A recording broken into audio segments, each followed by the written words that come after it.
रात के 2 बज रहे थे। जोरों की बारिश हो रही थी। घना अंधेरा था। बादल रह रहकर गरज रहे थे।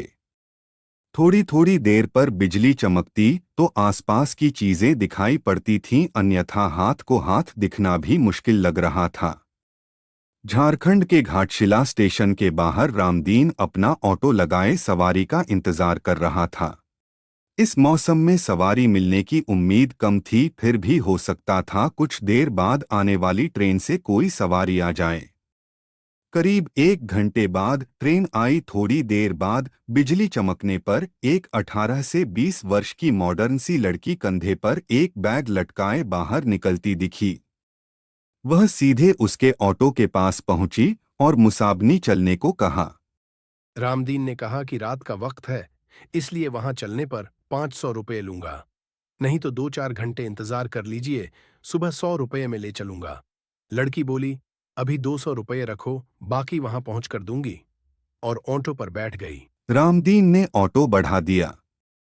करीब आधा घंटे बाद वह गंतव्य तक पहुंचा। एक माकन के बाहर लड़की ने गाड़ी रुकवाई और घर से पैसे लेन की बात कहकर अंदर चली गई। काफी देर तक वह नहीं लौटी तो रामदीन अकेले बैठे बैठे परेशान हो गया। उसने घर का दरवाजा खटखटाया। काफी देर बाद एक बूढ़े ने आंखें मलते हुए दरवाजा खोला। उसने पूछा, कौन हो तुम और इतनी रात को किस लिए आए हो? रामदीन बोला, जो में साहब थोड़ी देर पहले आई हैं, उन्होंने मेरा पूरा भाड़ा नहीं दिया है। बूढ़े ने आश्चर्य से उसकी ओर देखा। बोला, यहाँ तो कोई मैं साहब नहीं रहती, मैं अकेला रहता हूँ। रामदीन की नजर एक फोटो पर पड़ी। उसने कहा, ही मेम साहब तो आई थीं। उन्हें स्टेशन से लेकर आया हूँ। बूढ़े ने उसे आश्चर्य से देखा, फिर बोला, इस लड़की को मरे 8 साल हो गए। देखो फोटो पर माला डाला हुआ है। ये मेरी पोती थी। ये कैसे आ सकती है? रामदीन के होश उड़ गए।